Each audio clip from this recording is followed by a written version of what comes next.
Damit mo blue, brief mo blue. Nakita ko tatay mo nagsashabu. Damit mo green, short mo green, brief mo green. 2026 na, papa mo supot pa rin. Sa langit may anghel, sa dagat may pating. Nakita ko tatay mo bading. Sa langit may anghel, sa dagat may shell. Nakita ko tatay mo kalbo, nagjejel. Sabihin mo sa nanay mo, break na kami. Nakita ko, panty niya ganun kalaki. Pinasukan ng daga, ang sabi ng daga, eat bulaga. Ako si SpongeBob, ikaw si Patrick. Nakita ko papa mo, tumatay sa plastic. Ako si Spider-Man, ikaw si Batman. Ako may sapot, ikaw supot. Nakita ko mama mo nasa tabi ng ilog. Tinabihan ko ng itlog. Noong nakaraang buwan nga mga idol ay binalak naming magkapatid na magpanggap bilang isang pulube. At kung sino man nga ang tutulong sa amin ay bibigyan namin ng 1,000. Ngunit hindi ito natuloy mga idol dahil nung paalis na kami ay biglang inutang ni mama ang 1,000. At makalipas nga ang ilang buwan mga idol ay sa wakas binayaran na rin ni mama ang kanyang utang. At isa lang ang ibig sabihin nito mga idol, matutuloy na ang ating social experiment na kung saan nga ay magpapanggap kami bilang isang pulube. At kung sino man nga ang tutulong sa amin ay bibigyan namin ng 1,000. At sa oras nga na ito mga idol ay nilagyan na namin ng uling ang aming mga muka para nga ay mas magmuka kaming pulube. At para nga mas maging makatotohanan ito mga idol ay magdadala kami ng 1 sakong basura at iilang mga kalakal. Sa bidyong ito mga idol, makikita natin kung sino pa ang mga taong natitirang mabubuti, ang mga puso na handang tumulong at magmalasakit sa kanilang kapwa. At habang paalis na kami mga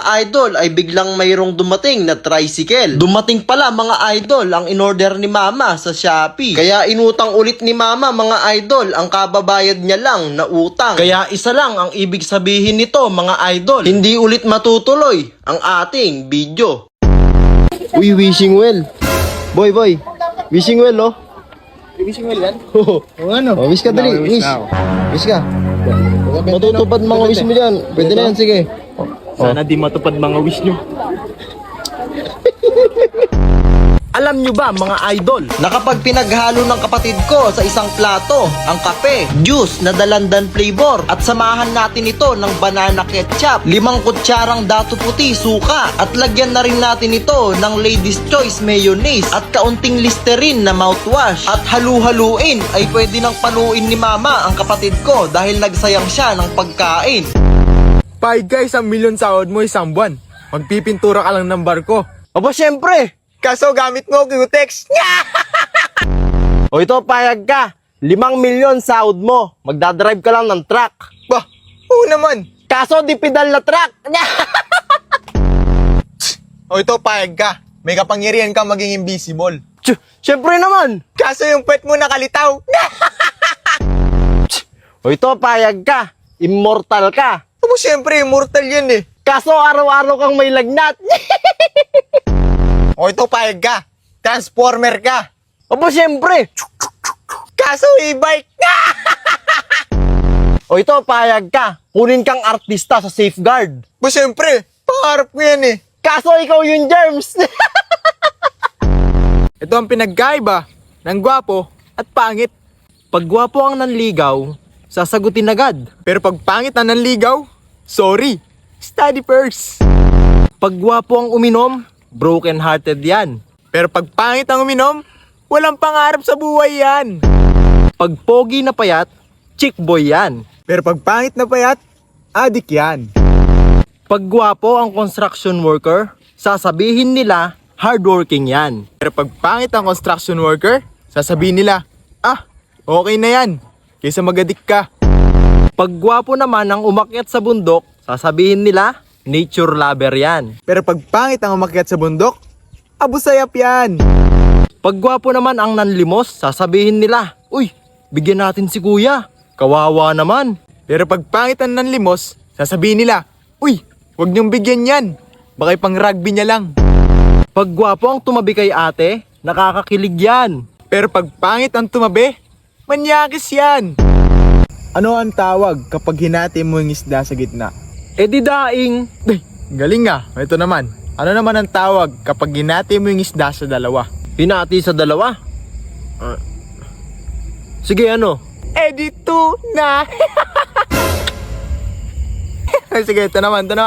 Baliktarin mo yung halo-halo. Baliktarin ko yung halo-halo. Loha-loha. Mali. Ha? O sige, ano pala? Di matatapon. Binaliktad mo eh. Alam nyo ba mga idol na kung ganito kayo magsuot ng tsinelas o kaya ganito ay mali pala ang ginagawa nyo? Dahil kung ganito nga kayo magsuot ng tsinelas mga idol ay napakadelikado nito para sa ating mga paa. Dahil maaari nga tayong makaapak ng matitigas na bagay at pwedeng magdulot ng sugat sa ating mga paa. Dahil ang tamang pagsuot pala ng tsinelas mga idol ay dapat isuot natin ito sa ating mga talampakan upang maproteksyonan nga tayo nito sa anumang uri ng bagay na pwedeng tumusok sa ating mga paa. Sa paraan nga na ito mga idol ay makakapaglakad na tayo ng maayos at ligtas. Kaya follow for more tutorial mga idol. Opo, naniniwala po talaga ako sa mga multo. Totoo po talaga sila. Actually, tumataas po yung mga balaybo eh. Kasi naalala ko po nung bata po ako, pumasok po ako sa CR. Tapos, nagulat po ako sa nakita ng dalawa kong mata. May tae pero walang tao. Kaninong tayo yun? Ang sabi po nila kapag napapanaginipan nyo daw po lagi yung isang tao, gabi-gabi, pag lagi nyo po siyang napapanaginipan, ang ibig sabihin daw po nun, tulog po kayo. Bay! Oh, ano ang tawag sa palakang Makati? Palakang Makati. Oh, Sige, ano? di palakamot.